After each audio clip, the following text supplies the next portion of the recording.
तो क्या आपको एक नया घर खरीदना चाहिए या फिर रेंट पे रहना चाहिए? ये एक बहुत ही इम्पोर्टेंट डिसीजन होता है सबकी लाइफ में। तो buying a house versus renting a house, इसमें क्या डिफरेंसेस है और कौन सा बेटर ऑप्शन रहेगा आपके लिए, आज के इस वीडियो में हम जानेंगे एक्सेल कैलकुलेशन एग्जांपल्स के जरिए। तो दोस्तों, शॉर्ट में अगर आपको मैं बताऊं तो आपके लिए घर खरीदना बेटर रहेगा उस केस में अगर आप 10 से लेके 15 साल तक या फिर 20 साल तक एक ही जगह पे यानी कि एक ही सिटी में रहने वाले हो। और अगर आपको खुद के घर की फीलिंग चाहिए तो आपका जो बेस्ट ऑप्शन है वो घर खरीदना रहेगा। लेकिन दोस्तों, दूसरी तरफ अगर आपका जॉब कुछ इस तरीके से है कि हर 2 साल या फिर 3 साल में आपको जो जगह है वो बदलनी पड़ती है, आप डिफरेंट सिटीज में मूव करते हो, तो रेंटिंग अ हाउस बेटर रहेगा आपके लिए, क्योंकि ये चीज आपको फ्लेक्सिबिलिटी प्रोवाइड करेगी। आप किसी भी जगह जाके रह सकते हो अगले 2 साल या फिर 3 साल या फिर 5 सालों तक के लिए। लेकिन लंबे समय के लिए भी हम कैलकुलेशन एग्जांपल्स के जरिए देखने वाले हैं कि रेंटिंग अ हाउस के एग्जांपल में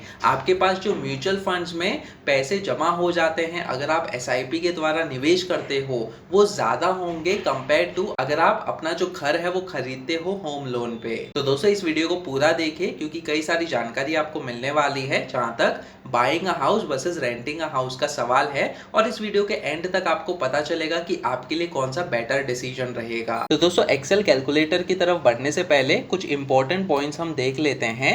हम एक घर को खरीदने वाले हैं, हम ऐसा एग्जाम्पल लेंगे और साथ ही साथ अगर हम उसी घर में रेंट पे करके रह रहे हैं तो उसका भी एग्जाम्पल हम देखने वाले हैं। तो सेम घर का एग्जाम्पल हम लेने वाले हैं। जो भी आपका डिफरेंस अमाउंट रहेगा, ईएमआई माइनस जो रेंट अमाउंट है, वो वाला अमाउंट हम एसआईपी के द्वारा म्यूचुअल फंड में निवेश करने वाले हैं। इसके बाद अगर आप नया घर खरीदते हो तो आपका जो होम लोन खत्म हो जाता है, उसके बाद जो लोन ईएमआई अमाउंट है आप वो एज अ एसआईपी इन्वेस्ट करने वाले हो म्यूचुअल फंड में। और इसके साथ साथ हम अगले 25 साल तक का जो प्रोजेक्शन है उसको देखने वाले हैं कि 25 साल के बाद आपके पास कितना अमाउंट हो जाएगा म्यूचुअल फंड में। इसके साथ साथ क्या आपके पास घर रहने वाला है खुद का या फिर आप रेंट पे रहने वाले हो, ये सारी चीजें हम देखने वाले हैं।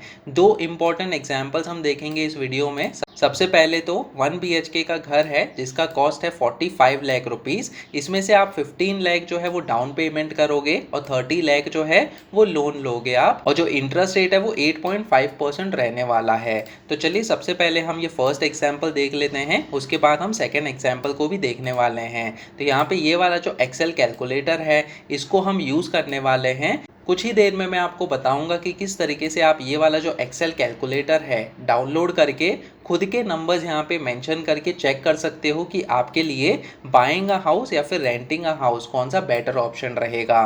तो दोस्तों, यहाँ पे जैसे कि आप येलो बैकग्राउंड देख सकते हो, ये सारे नंबर्स को हम प्रोवाइड करने वाले हैं। तो सबसे पहले मैं क्या करूँगा, आपके लिए ये वाला जो एक्सेल है उसको इजी रखने के लिए ये जो भी रोज हैं इनको मैं हाइड कर देता हूँ। तो आप सिर्फ ये नंबर्स पे फोकस कीजिएगा। सबसे पहले हम बाइंग अ हाउस का जो एग्जांपल है उसको देख लेते हैं। तो सबसे पहला एग्जांपल हमारा 1 BHK हाउस है जिसकी कीमत है 45 लाख रुपीस। तो दोस्तों, यहाँ पे हमारा जो डाउन पेमेंट है वो होने वाला है 15 लाख रुपए, जो कि हमने यहाँ पे मेंशन कर दिया 15 लाख रुपीस। और फिर इसके बाद जो ऊपर का अमाउंट है 30 लाख रुपीस वो हम लोन लेने वाले हैं। तो यहाँ पे आपको लोन अमाउंट जो है वो मेंशन करना है।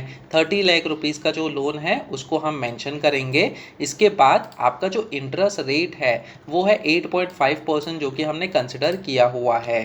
तो सिंप्लिसिटी के लिए हम ये कंसिडर करेंगे कि आपका जो होम लोन का इंटरेस्ट रेट है वो फिक्स रहने वाला है, लेकिन रियल के सिनेरियो में आपका जो इंटरेस्ट रेट है वो ऊपर या फिर नीचे होते रहता है। तो होम लोन का कैलकुलेशन कैसे होता है अगर आपका इंटरेस्ट रेट चेंज होता है, उसके लिए मैंने अलग से वीडियो बनाया है जिसका लिंक आपको डिस्क्रिप्शन सेक्शन में मिल जाएगा, तो आप उस वीडियो को भी चेक कीजिएगा। इसके अलावा जो टेन्योर इन ईयर्स है, समझो अगर आपने 10 साल तक के लिए आपका जो होम लोन है उसको लिया है, तो यहाँ पे 10 ईयर्स हमने मेंशन किया।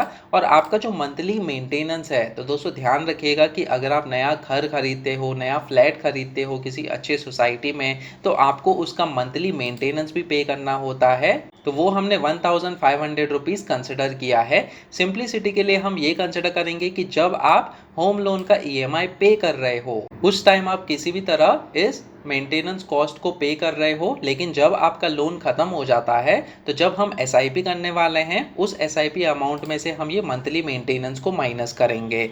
तो दोस्तों यहाँ पे ये सारे नंबर्स मेंशन करने के बाद आपको यहाँ पे क्या दिख रहा है, तो बेसिकली आपको जो टोटल इंटरेस्ट है आपके होम लोन पे 14,63,485 रुपीज़ आपको पे करना पड़ेगा और टोटल अमाउंट इतना हो जाएगा। तो लेकिन जो चीज़ इंपॉर्टेंट है वो यहाँ पे है एसआईपी बैलेंस बाय और फिर एसआईपी बैलेंस रेंट। तो दोस्तों यहाँ पे जब आपका लोन खत्म हो जाता है 10 साल में, तो अगले 15 साल, क्योंकि हम 25 साल का प्रोजेक्शन कर रहे हैं, तो अगले 15 साल में जो आपने EMI amount as a SIP invest किया उसकी वजह से आपका जो एसआईपी बैलेंस है वो हो जाता है 1.46 करोड़ रुपीस का। दूसरी तरफ अगर आप रेंट पे रहते हो, इसके भी नंबर्स हम मेंशन कर देते हैं, तो 1 BHK का जो हाउस है वो अप्रोक्सीमेटली आपको यहाँ पे 12,000 रुपये से लेके 20,000 रुपये तक का जो रेंट है वो पे करना पड़ सकता है। अब दोस्तों जब आप रेंट पे करते हो ये डिपेंड करता है कि वो घर कौन से लोकेशन में है, आसपास जो है क्या आपको जो ग्रोसरीज है या फिर और कोई चीज़ें हैं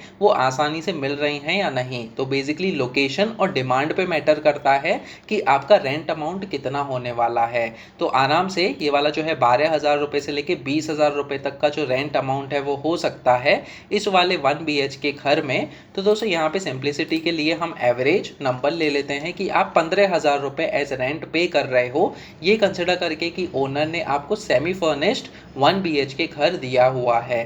तो यहाँ पे 15,000 रुपीज़ आपने मेंशन किया, आपका टोटल रेंट यहाँ पे 25 साल में मेंशन हो गया है, लेकिन जो आप एसआईपी करोगे वो यहाँ पे नंबर मेंशन होगा। इसके अलावा यहाँ पे हमने एसआईपी एक्सपेक्टेड रिटर्न्स यानी कि हर साल के हिसाब से आपको कितना रिटर्न्स मिल सकता है एसआईपी के द्वारा वो भी मैंने यहाँ पे मेंशन किया है। तो अगर आप नॉर्मल इंडेक्स म्यूचुअल फंड में भी निवेश करते हो, जो कि हमने पिछले 25 सालों में देखा है कि 12 से लेके 15% तक का रिटर्न्स आपको मिला है, यहाँ पे हम सेफ साइड में जाएंगे कि हम 10% का जो रिटर्न्स है उसको एक्सपेक्ट कर रहे हैं। तो इसके हिसाब से आपका एसआईपी बैलेंस जो है वो कैलकुलेट होता है। और रेंट इंक्रीज को भी हमने कंसिडर किया है यहाँ पे। तो समझो वर्स्ट केस सिनेरियो में आपका 8% से हर साल के हिसाब से रेंट इंक्रीज हो रहा है, तो हम यहाँ पे 8% मेंशन करेंगे रेंट इंक्रीज में, तो आपका ऑटोमेटिकली टोटल रेंट और एसआईपी बैलेंस अपडेट हो गया है। तो दोस्तों ये दो नंबर्स अगर आप देखो, अगर आप घर को खरीदते हो तो आपका एसआईपी बैलेंस रहेगा 1.46 करोड़ रुपीस 25 साल के बाद। इसके अलावा आपके पास खुद का घर भी होने वाला है जिसकी वैल्यू आप कैलकुलेट कर सकते हो कि 25 साल के बाद कितनी होगी।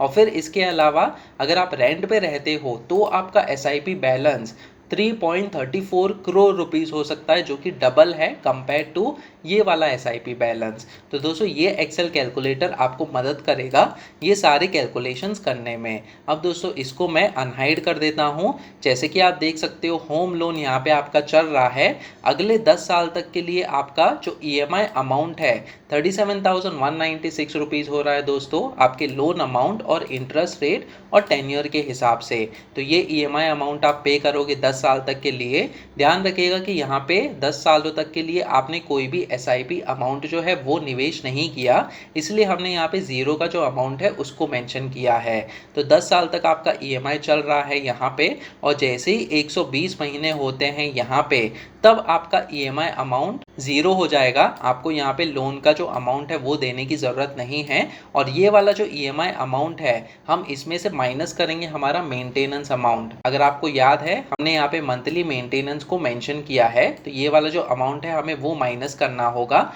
तो जो डिफरेंस मिलेगा हमें वो हम यहाँ पे एस एसआईपी इन्वेस्टमेंट करने वाले हैं अगले 25 साल तक। तो 25 साल का मतलब है अप्रॉक्सीमेटली 300 महीने, तो 299 महीने तक आपका 1.46 करोड़ रुपीस हो जाएगा। प्लस आपके पास आपका जो खुद का घर है वो भी होने वाला है। लेकिन दोस्तों 25 साल के बाद आपकी जो खुद के घर की कंडीशन है वो डिपेंड करती है कि सोसाइटी कैसी है, बिल्डिंग का कंस्ट्रक्शन कैसे हुआ है, तो वो सारे फैक्टर्स आपको देखने पड़ेंगे। अब यहाँ पे राइट हैंड साइड में अगर आप देखो, तो अगर आप रेंट पे रहते हो इसी सेम घर में, आपने 15,000 रुपये का रेंट पे किया है पहले साल में, अब दूसरे साल में आपका रेंट इंक्रीज भी होगा, तो दोस्तों यहाँ पे दूसरे साल में आपका 16,200 का जो रेंट है वो होने वाला है 8% के इंक्रीज के हिसाब से। तीसरे साल में वापस से आपका जो रेंट है वो इंक्रीज होगा। तो इस तरीके से ये जो रेंट का कॉलम है उसमें हमने नंबर्स को इंक्रीज किए हैं हर साल के हिसाब से।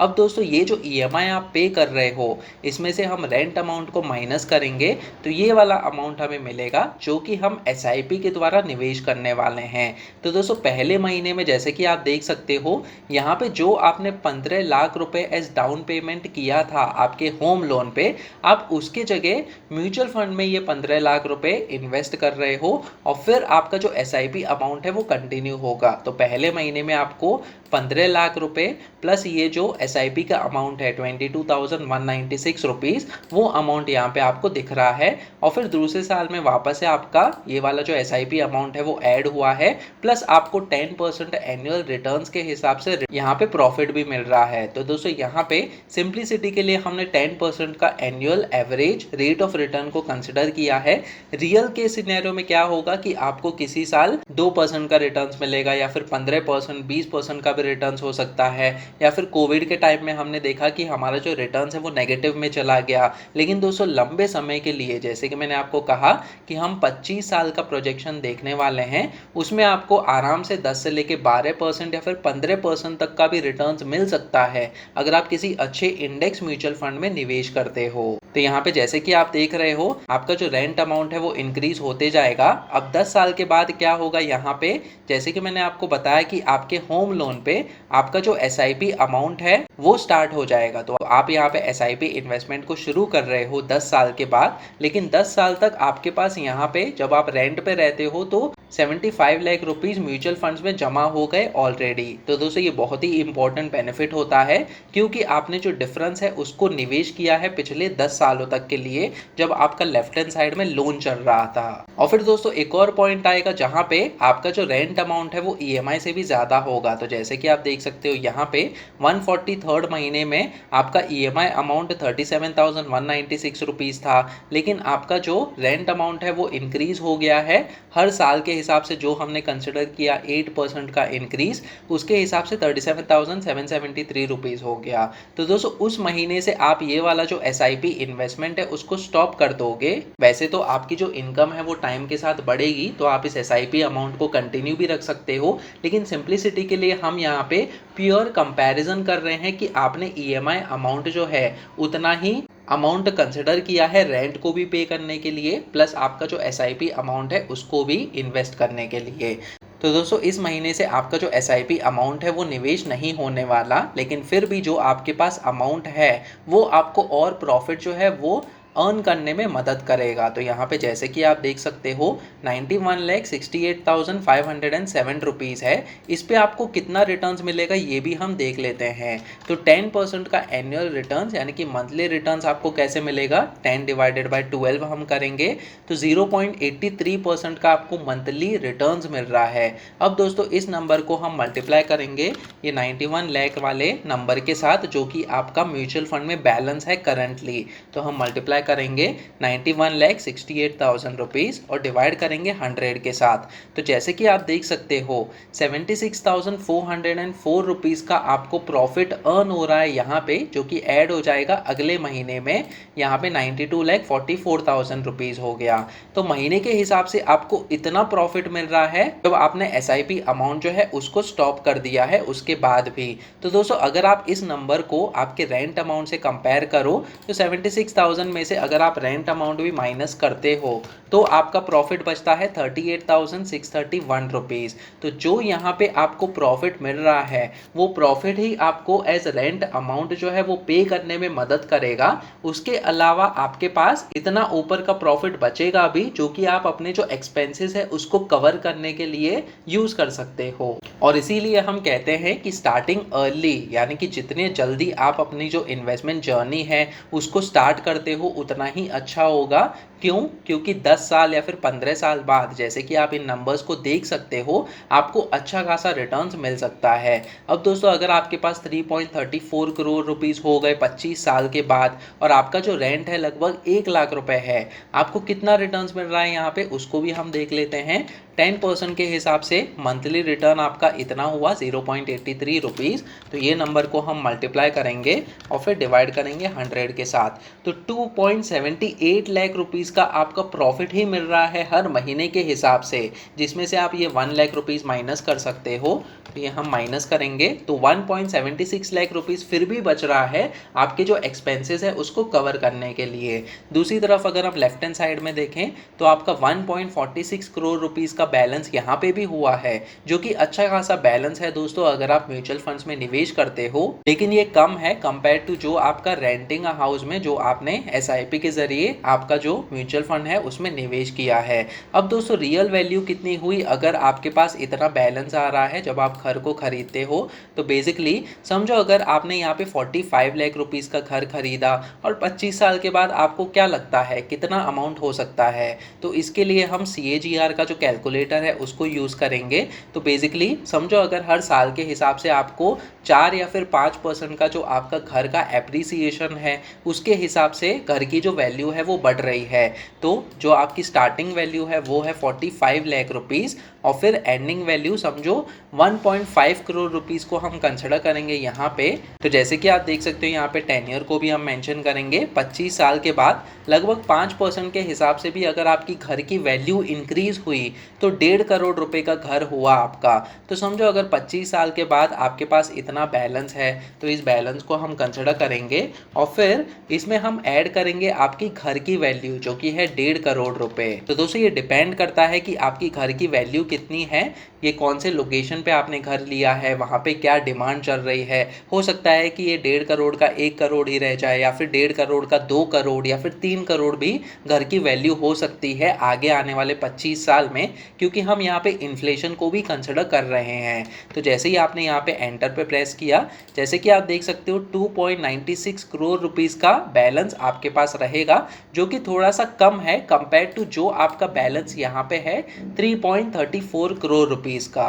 तो इस चीज़ को अगर हम माइनस करें तो हमें डिफरेंस पता चलेगा। तो जैसे कि आप देख सकते हो 38,24,000 रुपीज़ अभी भी आपके पास ज़्यादा है जब आपने पिछले 25 सालों में रेंट पे किया है किसी अच्छे घर में रहने के लिए, और हमने यहाँ पे रेंट इंक्रीज को भी कंसिडर किया है अच्छा खासा 8% का। तो दोस्तों ये रहा फर्स्ट एग्जांपल जहाँ पे रेंटिंग अ हाउस में आपका जो SIP बैलेंस है वो ज़्यादा है compare to buying a house यहाँ पे। अब चलिए दूसरा एग्जाम्पल भी हम ले लेते हैं जहाँ पे 2 BHK का घर है, 75 लाख रुपीज़ कॉस्ट है, 20 लाख रुपीज़ आप डाउन पेमेंट करोगे और ऊपर का 55 लाख रुपीज़ जो है वो आपका होम लोन होने वाला है।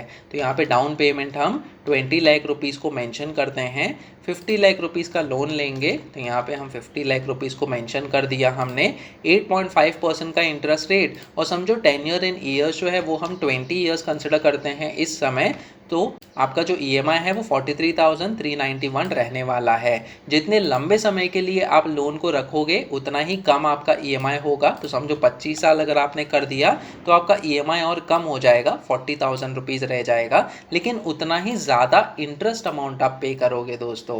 तो जितना हो सके उतना आपका जो टेन्योर है उसको कम रखने की कोशिश कीजिएगा ताकि आपका जो लोन है वो जल्दी ख़त्म भी हो जाए, प्लस आपका जो इंटरेस्ट है वो आपको कम पे करना पड़े। अब दोस्तों इसके अलावा समझो अगर आप ये 2 BHK हाउस में रेंट पे रहते हो, उससे पहले हम यहाँ पे मेंटेनेंस को भी अपडेट कर देते हैं। समझो 2,500 रुपये का आप मंथली मेंटेनेंस पे करने वाले हो। तो दोस्तों आपका जो SIP बैलेंस है 3.1 करोड़ होने वाला है 25 साल के बाद, प्लस आपके पास ये वाला जो घर है जो आपने 70 लाख में लिया है वो आपका खुद का होने वाला है। अब दोस्तों रेंटल अमाउंट कितना हो सकता है इस घर के लिए? लगभग 22,000 से लेकर 30,000 रुपये का रेंटल अमाउंट हो सकता है। तो समझो 25,000 रुपये हमने एज रेंट पे किया, जो कि अच्छा खासा रेंटल यील्ड है दोस्तों। तो इसका कितना रेंटल यील्ड होता है ये भी हम कैलकुलेट कर लेते हैं। 25,000 रुपीज़ मल्टीप्लाइड बाय 12, तो 3 लाख रुपए आप पे कर रहे हो हर साल के हिसाब से, multiplied by 100 divided by 70 lakh rupees का घर है। तो दोस्तों यहाँ पे 4.28% का रेंटल यील्ड है जो कि ज़्यादा है। तो बेसिकली 3 से लेके 4% या फिर 4.5% तक का रेंटल यील्ड होता है इंडिया में। तो हमने यहाँ पे अच्छा खासा रेंट कंसिडर किया है। उसके बाद एक्सपेक्टेड रेट ऑफ रिटर्न 10% है SIP का। और फिर यहाँ पे रेंट इंक्रीज भी हमने 8% का कंसिडर किया है। जैसे कि आप देख सकते हो आपका एसआईपी बैलेंस जो है जब आप घर खरीदते हो तो 31,66,492 रुपीज़ रह जाता है। क्यों? क्योंकि आपने 20 साल के बाद एसआईपी को शुरू किया, यानी कि आपके पास सिर्फ 5 साल रह गए हैं यहाँ पे। 240 मंथ से लेके 299 मंथ्स तक यहाँ पे 31,66,492 रुपीज़ का आपका बैलेंस रह जाता है। लेकिन दूसरी तरफ अगर आप रेंट पे रहते हो तो 3.28 करोड़ रुपीज़ का आपका बैलेंस हो जाएगा, जिसमें से आपको प्रॉफिट अच्छा खासा मिलने वाला है जो कि आपको रेंट पे करने में मदद करेगा। तो इसको भी हम कैलकुलेट कर लेते हैं। 10 डिवाइडेड बाय 12 यानी कि मंथली आपका जो रिटर्न्स है वो हमने लिया है, मल्टीप्लाइड बाय ये वाला जो नंबर है इसको लेंगे डिवाइड बाय 100। तो 2.73 लाख रुपीज़ का प्रॉफिट आपको मिल रहा है, जिसमें से अगर आप रेंट इतना पे कर रहे हो 1.71 लाख रुपीज़ 25 साल के बाद। ध्यान रखिएगा दोस्तों, ये अभी का अमाउंट नहीं है, 25 साल के बाद का अमाउंट है इन्फ्लेशन को कंसिडर करके। फिर भी आपके पास 1 लाख रुपीज़ का जो अमाउंट है वो रह जाता है आपका एक्सपेंसेस कवर करने के लिए। 3.28 करोड़ रुपीज़ का आपका जो म्यूचुअल फंड में बैलेंस है वो रह जाएगा, जो कि अच्छा खासा बैलेंस है कंपेयर टू जब आपने घर खरीदा, जो कि सिर्फ 31,66,000 रुपीज़ रह गया है आपके म्यूचुअल फंड में। अब दोस्तों ये घर की वैल्यू भी इंक्रीज हुई होगी, तो वापस से हम CAGR का जो कैलकुलेटर है उसको यूज़ करते हैं। 70 लाख रुपीज़ का आपने घर लिया है और समझो यहाँ पे 2.5 करोड़ रुपीज़ का घर की वैल्यू हो गई, तो आपका अच्छा खासा CAGR का जो परसेंटेज है 5.22 हमने कंसिडर किया है। तो 2.5 करोड़ रुपए भी अगर हम यहाँ पे ऐड करेंगे, जैसे कि ये 31 लाख रुपीज़ है, इसमें हम 2.5 करोड़ रुपए ऐड करने वाले हैं, फिर भी 2.81 करोड़ रुपीज़ रह गया, जो कि कम है कंपेयर टू यहाँ पे ये वाला नंबर जो कि 3.28 करोड़ है। तो इसका भी डिफरेंस अगर हम फाइंड आउट करें 47,05,000 रुपीज़ फिर भी आपके पास ज़्यादा होंगे जब आपने घर जो है वो रेंट पे लिया है पिछले 25 सालों तक, जिसमें आपको फ्लेक्सिबिलिटी भी मिली है कि आप डिफरेंट लोकेशंस पे मूव कर सको। अब दोस्तों ये दोनों एग्जांपल्स को हमने ये सेम रूल में कंसिडर किया है, लेकिन रियलिटी में क्या होता है कि जब आप नया घर खरीदते हो उसकी वैल्यू जो है डिपेंड करती है कि कौन से लोकेशन में वो घर आपने खरीदा है, प्लस डिमांड कैसी है। इसके साथ साथ जब आप रेंट पे भी रहते हो तो उसमें भी आपका जो घर है उसका लोकेशन और डिमांड मैटर करता है। 8% की जगह अगर समझो 10% भी आपका रेंट इंक्रीज हो रहा है हर साल के हिसाब से, तो आपका जो बैलेंस है SIP के द्वारा वो कम हो जाएगा। अगर 12% हो गया जो कि वर्स्ट केस सिनेरियो में है, फिर वापस से आपका जो म्यूचुअल फंड का बैलेंस है वो कम हो जाएगा। तो ये आपको ध्यान में रखने की ज़रूरत है कि आप कितना रेंट अमाउंट पे कर रहे हो जिस घर में आप रह रहे हो, और उसकी जो टोटल वैल्यू है वो कितनी है। उसके हिसाब से आप अच्छे से डिसाइड कर सकोगे कि क्या आपके लिए नया घर खरीदना बेटर रहेगा या फिर रेंट पे रहना बेटर रहेगा। अब एडवांटेजेस क्या है नया घर खरीदने के लिए और खुद का आपको घर कब खरीदना चाहिए, तो जैसे कि आप देख सकते हो अगर आप 10 साल से ज़्यादा रहने वाले हो किसी एक घर में तो आप खुद का घर खरीद लो, ताकि हर साल के हिसाब से आपका जो रेंट का इंक्रीज है वो आपको पे न करना पड़े। लेकिन दोस्तों इस केस में आपको जो होम लोन का EMI है उसका बर्डन अगले 10 साल 15 साल या फिर 20 साल तक जितना भी लोन का टेन्योर है वो आपको पे करते रहना पड़ेगा। इसके साथ साथ अगर आपको खुद का घर खरीदना है और आपको आपके माइंड में रखना है कि हाँ मैंने अपना खुद का घर खरीदा है, तो आपको होम लोन लेकर खुद का घर खरीदना चाहिए। और अगर आप डिफरेंट सिटीज़ में मूव नहीं कर रहे हो, एक ही जगह आपका जॉब चल रहा है, आपका बिजनेस चल रहा है, तो दोस्तों आप खुद का घर खरीद के लोन का जो EMI है वो क्विकली पे कर सकते हो और फिर उसके बाद आपका जो SIP इन्वेस्टमेंट है उसको शुरू कर सकते हो। अब दोस्तों रेंटिंग अ हाउस कब बेटर रहेगा और क्या एडवांटेजेस हैं, तो जब आप रेंट पे रहते हो तो आपके पास फ्लेक्सिबिलिटी होती है कि आप जगह जगह मूव कर सकते हो। 2 साल आप पुणे में रहे, 3-4 साल आप बेंगलोर में शिफ्ट हो सकते हो, अगले 2-3 साल आप मुंबई में या फिर हैदराबाद में, तो इन सिटीज़ में आप मूव कर सकते हो और अलग अलग जो जगह है उनको एक्सप्लोर कर सकते हो। ये बेनिफिट रहता है जब आप रेंट पे रहते हो। लेकिन डिसएडवांटेज आपका ये है कि हर साल के हिसाब से आपका जो रेंट अमाउंट है वो इंक्रीज होने वाला है और आपको हर महीने के हिसाब से ये देखना पड़ेगा कि किस तरीके से आपका जो रेंट अमाउंट है वो आप पे कर पाओगे। दूसरी तरफ अगर आपको कोई ऐसा फंड चाहिए जो कि आप कभी भी विड्रॉ कर सकते हो। जैसे कि म्यूचुअल फंड के द्वारा आप एसआईपी में निवेश हमने किया है यहाँ पे, वो आपको 24/7 अवेलेबल रहेगा। अगर आपने आज की डेट में रिक्वेस्ट डाली कि आपको कुछ फंड्स की जरूरत है, तो आपको दूसरे या फिर तीसरे दिन उतने फंड्स आपके अकाउंट में क्रेडिट हो जाएंगे, प्रोवाइडेड कि आपके म्यूचुअल फंड्स में बैलेंस है, जो कि आप नहीं कर पाओगे अगर आप खुद का घर खरीद रहे हो। याद रखिएगा कि जब आप खुद का घर खरीदते हो तो आपका जो लोन का ईएमआई है आप उसी को ही पे करते रहोगे। एसआईपी जो है आप उसको डिले कर रहे हो, तो आपके पास एक्स्ट्रा फंड्स नहीं है जहां से आप इमरजेंसी के लिए कुछ विड्रॉ कर सकते हो। आप अपना जो खुद का घर है, एक बेडरूम तो आप बेच नहीं सकते वहां पे कि आपको 5 लाख या फिर 10 लाख रुपए मिल जाएं। तो दोस्तों उस केस में रेंटिंग अ हाउस बेटर रहता है, क्योंकि साइड बाय साइड आपने म्यूचुअल फंड में निवेश किया है जिसमें से आप विड्रॉ कर सकते हो हर दूसरे साल, 5वें साल, 10वें साल, किसी भी टाइम जब आपको उसकी जरूरत है, क्योंकि ये लिक्विड फंड है। अब दोस्तों तीसरा एडवांटेज ये है, जब आप रेंट पे रहते हो तो आपका होम लोन का जो ईएमआई पे करने का बर्डन है वो नहीं है।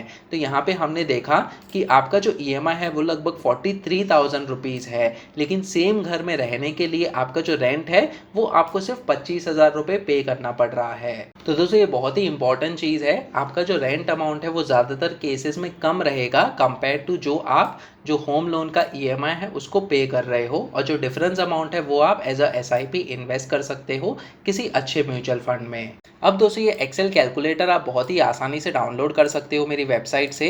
तो यहाँ पे मैंने अपनी वेबसाइट पे आर्टिकल लिखा हुआ है, बाय और rent a house Excel calculator. तो यहाँ पे जैसे कि आप देख सकते हो, download buy versus rent a house in Excel, ये वाला बटन मैंने दिया हुआ है। तो दोस्तों इस आर्टिकल का लिंक मैं डिस्क्रिप्शन सेक्शन में भी दे दूंगा, ताकि आप इस एक्सेल कैलकुलेटर को डाउनलोड कर सको।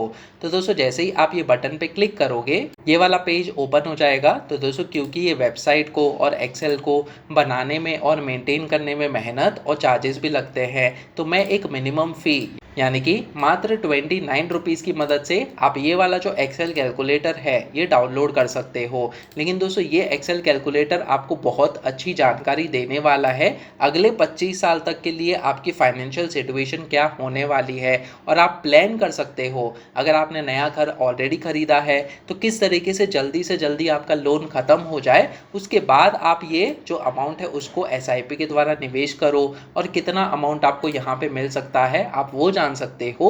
और अगर आप रेंट पे रहते हो तो आपका कितना अमाउंट हो सकता है 25 साल के बाद अगर आप एसआईपी में निवेश करते हो, वो आपको जानने में ये वाला जो एक्सेल कैलकुलेटर है वो मदद करेगा। तो इस एक्सेल कैलकुलेटर को अभी डाउनलोड कीजिए, और ये चीज़ मुझे मोटिवेट भी करेगी ताकि आगे आने वाले टाइम में मैं आपके लिए और अच्छा कंटेंट बना सकूं। इसके अलावा दोस्तों इसी वेबसाइट पे मैंने यहाँ पे एक्सेल डाउनलोड का जो लिंक है वो भी दिया है, तो आप ऑल इन वन कैलकुलेटर को भी डाउनलोड कर सकते हो। जैसे कि आप देख सकते हो 99 रुपीज़ में आपको ये सारे कैलकुलेटर्स मिल जाएंगे, जैसे कि income tax, SIP calculator, home loan, car loan, SWP यानी कि systematic withdrawal plan, step up SIP calculator, PPF calculator, और जितने भी कैलकुलेटर्स हैं वो आपको यहाँ पे इस एक कैलकुलेटर में मिल जाएगा, जिसका लिंक आपको यहाँ पे मिल जाएगा मेरी वेबसाइट पे। तो इस तरीके से आप ये एक्सेल कैलकुलेटर यूज कर सकते हो डिसाइड करने के लिए कि बाइंग अ हाउस या फिर रेंटिंग अ हाउस कौन सा बेटर ऑप्शन रहेगा आपके लिए। कमेंट सेक्शन में मुझे बताइए कि आपने नया घर खरीदा है या फिर रेंट पे रह रहे हो, और कितना रेंट अमाउंट आप पे कर रहे हो, और किस सिटी में रह रहे हो। वीडियो पसंद आया तो प्लीज इस वीडियो को लाइक कीजिए और शेयर कीजिए अपने दोस्तों के साथ। आप मेरा टेलीग्राम ग्रुप भी ज्वाइन कर सकते हो, जिसमें हम latest personal finance related news और टॉपिक्स के बारे में डिस्कस करते रहते हैं। ये टेलीग्राम ग्रुप का भी लिंक मैंने डिस्क्रिप्शन सेक्शन में दिया हुआ है। और अगर आप इस चैनल पे नए हो तो सब्सक्राइब कीजिए मेरे यूट्यूब चैनल फिनकेलसी टीवी को। सब्सक्राइब करते समय बेल आइकन को भी दबाइए, ताकि आगे आने वाली ऐसी वीडियोस आप देख सकें। फिर मिलेंगे किसी और पर्सनल फाइनेंस टॉपिक को लेकर, तब तक के लिए आप ये वाले वीडियोस देखो।